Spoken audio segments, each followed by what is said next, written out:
Hi, everyone. She's back. And as of today, she's staying, which is great news. And that's part of what happened today. So, pretty awesome. Anything else? Do you realize it right now? Wait, this is live? It's all 65,000. She's still getting used to the idea. Yeah. When she got back. So I think enough of you here. So I want to clear it up. Let's start from the beginning. And I want to make it super clear what happened because I don't want anybody involved to feel like they did anything. Here are the basics. We were in the hospital yesterday with Sophie. There were some things going on with her that we needed to get addressed. And it was an all-nighter.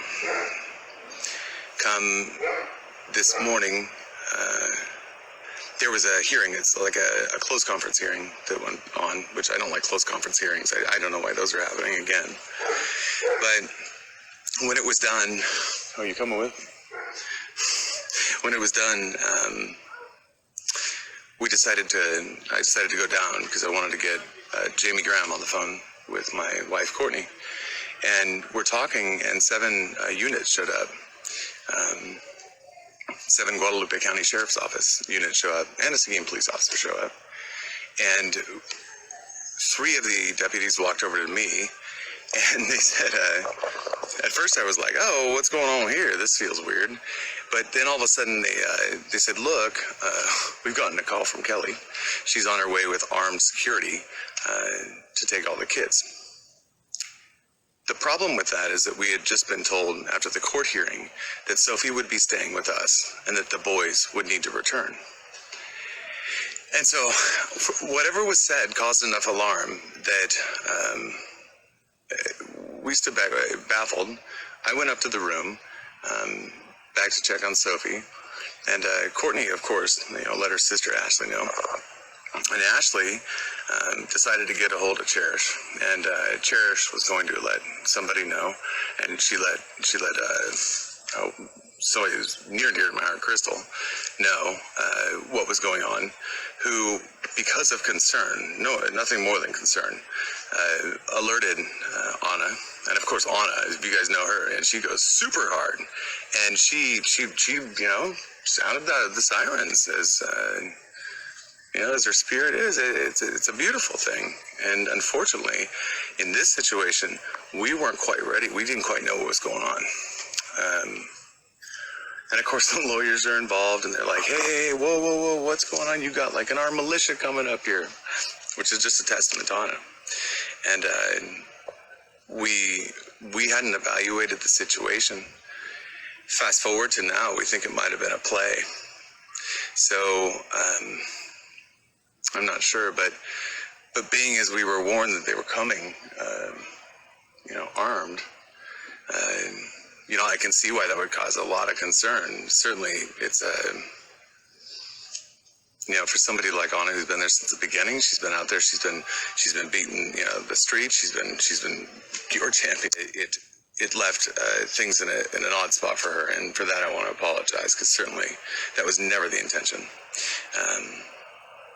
And for Crystal too, it left her in a strange spot as well. But we know that there's some amazing people out there who have gone above and beyond for these efforts to make things happen. And I just wanted to just be perfectly clear and clarify that had nothing to do with her fault. And in fact, it was nobody's fault. It was people caring. I've learned that sometimes when people care, miscommunication happens, and in this case, it impacted her, and it shouldn't have. So that's all I'll say on it. That's what's going on. It's taken a while because I realized once we got back how much had kind of gone sideways, and even within like the moderator groups and online, and everybody's like, "Oh, are you okay?" And do you have a whole group of people with guns there? And we don't.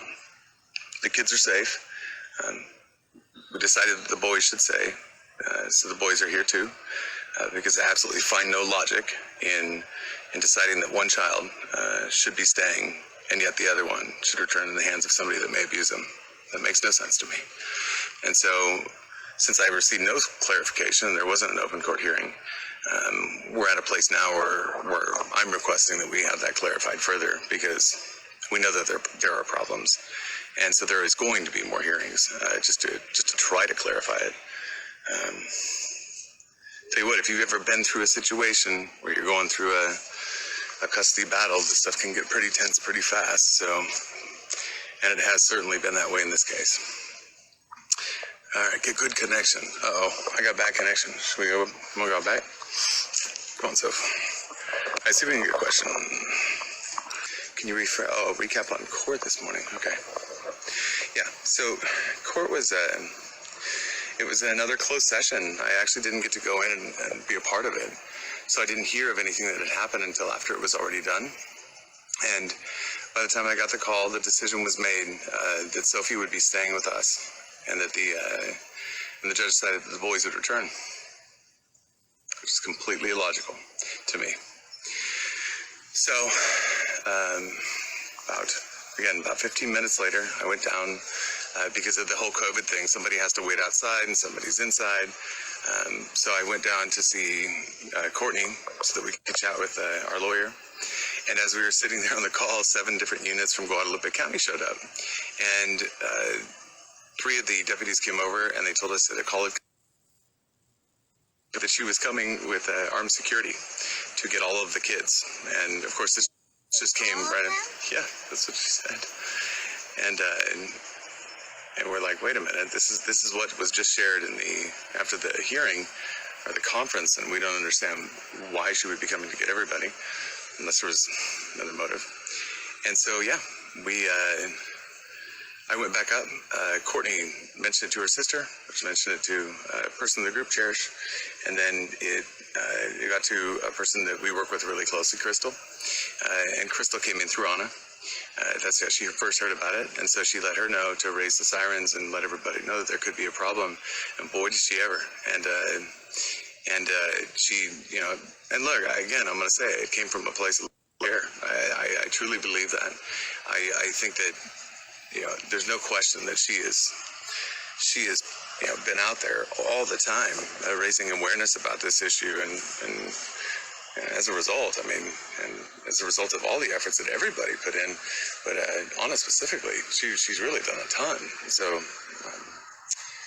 I'm working to get this cleared up, because again, there was a lot of miscommunication in between. I didn't step into it until afterwards, so that's why now it took a little bit of time to understand what had actually happened. So it's not over. We still have some stuff to do.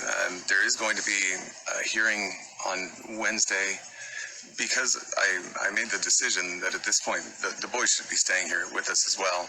I'm sure this is going to be a point of contention, and certainly I agree that judges make orders and we should respect them, but something was missed in this process, because I can't quite understand why one child would be left here and the others would be sent back with somebody who very clearly has been abusing one of my children. So that doesn't make sense, and something must have slipped through the cracks.